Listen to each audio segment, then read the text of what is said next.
네, 오늘 장 선전략 시간입니다. 어제 외국인들이 시장으로 돌아오면서 코스피가 2110선을 재탈환했습니다. 하지만 더 크게 상승할 수 있을지는 의문이 들고 있는데요. 어제 시장을 주도했던 화장품주와 제약주들 중심으로 다시 추가 상승을 보여줄 수 있을지 함께 전략을 체크해 보도록 하겠습니다.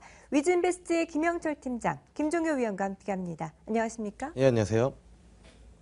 네, 일단 수급에 의존하고 있는 시장입니다. 외국인들이 1,000억 원이 넘는 매수를 보여주면서 시장의 상승 포지션을 취하고 있는 상황인데 코스피 시장으로 다시 매기가 쏠리면서 코스닥은 700선을 지켜내긴 했지만 조정에 접어들었습니다. 어떻게 평가하시나요?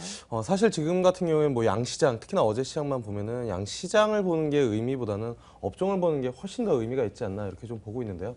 뭐 최근에 유행했던 영화 중에 뭐 대사, 뭐 매너가 사람을 만든다, 뭐 이런 이야기들이 있는데 지금 주식시장에서는 사실 뭐 예전부터 외국인들이 방향성을 만들고 종목은 기관이 만들어내는 그런 상황들이 계속 발생이 됐었거든요. 어쨌든 큰 전제 하에서 외국인들이 빠져나가지 않고 있다라는 부분들, 이 부분들은 시장을 좀 긍정적으로 바라볼 수 있는 그런 이슈다. 그리고 그렇게 시장이 좀 뭐 하방 경직을 어느 정도 지지 라인을 보여준다라고 하면은 그 안에서는 업종별 차별화가 나타나고 있는 그런 상황이다. 이렇게 좀 볼 수가 있겠습니다. 특히나 이제 어제장 같은 경우에 이제 뭐 흐름들 보면은 뭐 이 앞전부터 계속 지속적으로 좀 말씀을 드렸지만 원화 강세 수혜주, 그러니까 흔히 말하는 내수주 쪽의 종목들이 상당히 이제 강했고 그 중에서 이제 뭐 계속 뭐 언급을 드렸었던 음식료 업종이 뭐 플러스 알파의 수익을 좀 보여주고 있는데 이러한 흐름들이 뭐 지속적으로 좀 이어질 가능성이 좀 높다. 뭐 시장에서 이제 슈퍼 엘니뇨에 대한 부분들이 이슈들이 좀 나오고는 있으나 어쨌든 기상을 예측하기에는 사실 그렇게 쉽지는 않은 부분들이거든요. 그렇다라고 하면은 원화 강세 트렌드가 이어진다는 전제 조건 하에 내수주 그 중에서도 음식료 업종 뭐 지속적으로 좀 관심을 가져야 되지 않을까 이렇게 좀 보고 있고요.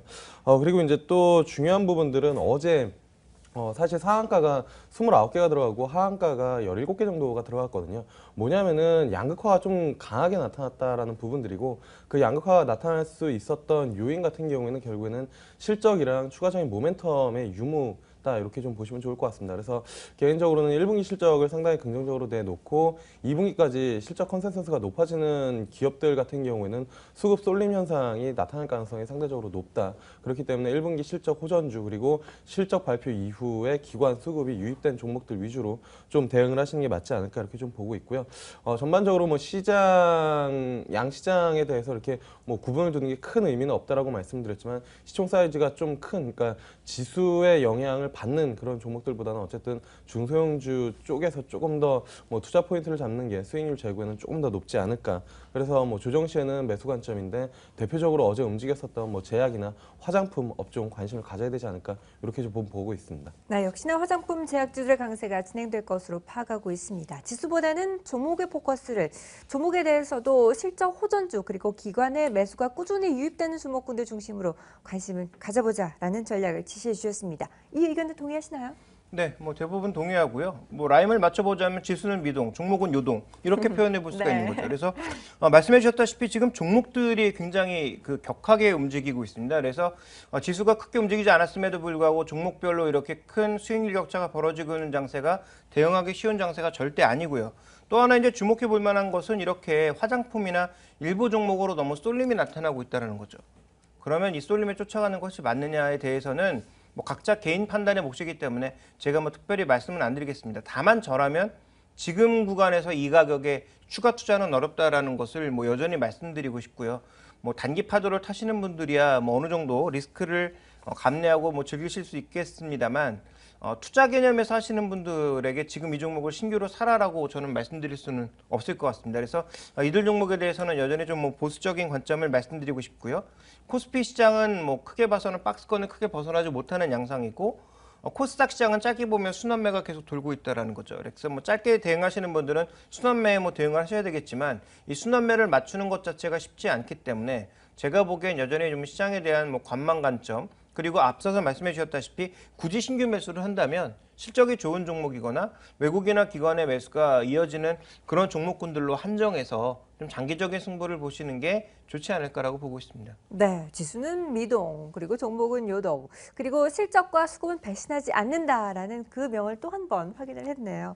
자, 그리고 시장에서 제약 바이오주들 그 전에는 일단 과열론, 버블론에 대한 우려가 있었는데 이런 부분들이 잠식이 되면서 어느 정도 다시 주도주로 자리매김을 하고 있습니다. 코스피, 코스닥 양시장 모두 종목들 마찬가지인데요. 앞으로 이런 흐름 계속 이어질까요? 물론 종목 안에서도 선별이 필요하겠죠? 네, 일단 뭐 종목 안에서는 그 추가적인 그 이제 파이프라인 진행 상황이 꾸준하게 이제 좀 업데이트되는, 그러니까 뭐 진행 뭐 임상, 1상, 2상, 3상 이렇게 진행이 되는 그런 기업들 위주로 보시는 게 맞지 않을까 이렇게 좀 보고 있고요.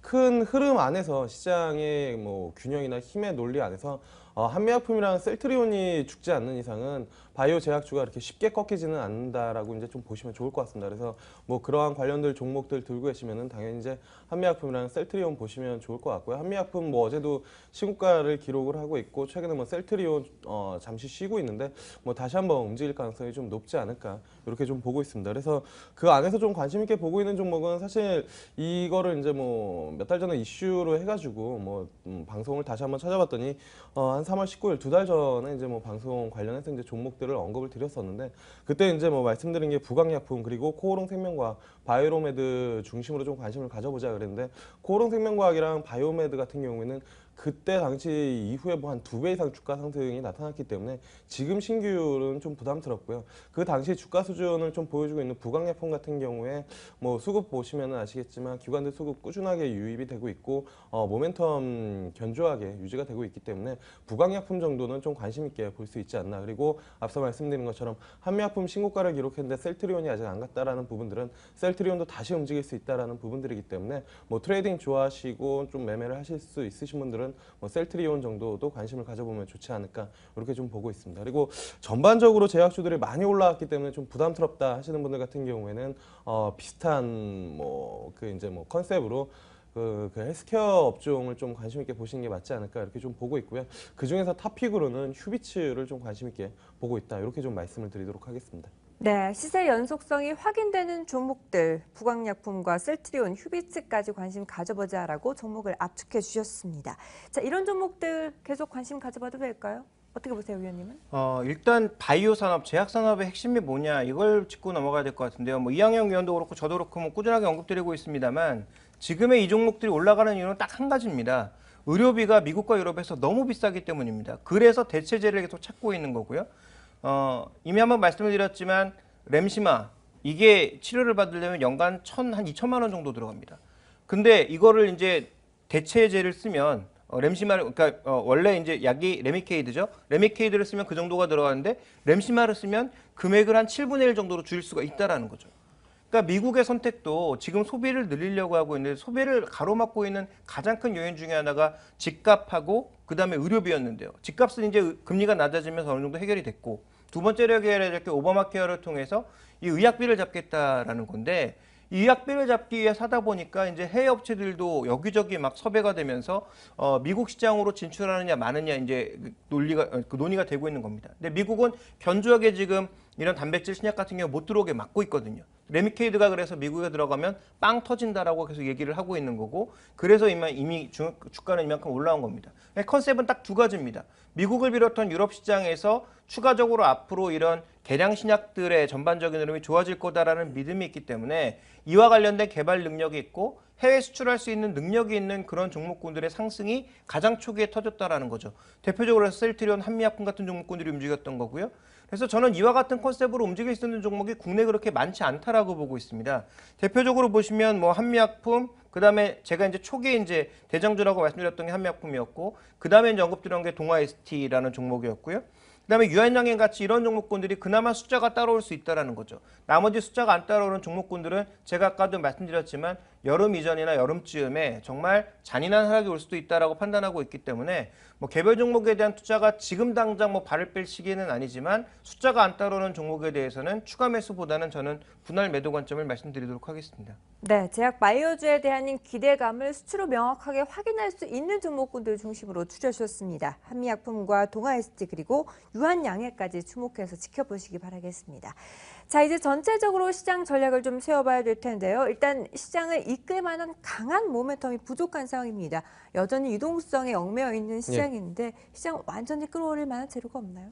일단 뭐 모멘텀은 크지는 않다라고 이제 뭐 말씀을 좀 드릴 수가 있겠고요. 수급 논리가 좀 크게 작용을 한다. 이렇게 좀 보시면 좋을 것 같은데 최근에 뭐 시장에서 흔히 우스갯소리로 용대리장이라고 그러는데요. 그러니까 용감한 대리장사예요. 그러니까 그러니까 증권사에 입사를 해서 그러니까 뭐 큰 하락을 겪지 않은 뭐 한 2012년도 뭐 2011년도 그때 이제 들어온 뭐 이제 직원들이 이제 뭐 대리를 달고 정말로 가는 종목에 베팅을 하면서 뭐 수익률을 끌어올리는 그런 흐름이다. 뭐 이런 이야기들이 좀 나오고 있는데 어쨌든 시장 트렌드가 그렇게 흐른다라고 하면은 그거를 맞출 수 있으면 그런 종목 위주로 투자를 하시는 게 맞고요. 그게 좀 어렵다 하면은 밸류에이션 매력, 뭐 바닥에서 좀 움직이는 그런 종목들을 좀 긴 안목에서 접근을 하는 게 맞지 않을까 이렇게 좀 보고 있습니다. 그래서 뭐 종목 슬림화, 그러니까 가는 종목들이 더 갈 가능성이 아직까지는 시장이 꺾이기 전까지는 가능성이 좀 높다 이렇게 좀 보고 있고요. 그리고 이제 전일 움직인 종목 위주로 좀 대응을 하시는 게 맞지 않을까. 그러니까 트레이딩이 좀 가능하신 분들은 그래서 이제 뭐 관심 있게 좀 보고 있는 종목은 창해 에탄올입니다. 사실 어제 이제 상한가 들어간 종목 중에서 주정업체 종목들이 상당히 이제 강한 흐름들을 좀 보여줬거든요. 주정 플러스 화장품, 뭐 시장에 어제 이제 뭐 화장품 강한 흐름들이었는데 두 가지 사업을 공통적으로 하고 있다라는 모멘텀이 있고요. 1분기 실적 뭐 상당히 좋았고 그다음에 이제 뭐 창해 베트남 쪽에 대한 그 이제 뭐 컨설팅 이런 부분들도 긍정적으로 좀 유지가 되고 있고 그다음에 수급도 양호한 흐름들을 좀 보여주고 있기 때문에 창해 에탄올 좀 관심을 가져보면 좋지 않을까 이렇게 좀 말씀을 드릴 수가 있겠습니다. 네, 역시나 시장에서 종목 슬림화 현상이 진행되면서 그 안에서도 가는 말이 잘 간다고 추세가 확인되는 종목 꼽아주셨습니다. 창해 에탄올 관심 있게 지켜보시기 바라겠습니다. 네, 오늘 장 선전략 함께해 주신 분 위즈인베스트의 김명철 팀장 그리고 김종효 위원과 함께했습니다. 말씀 감사합니다. 네, 감사합니다.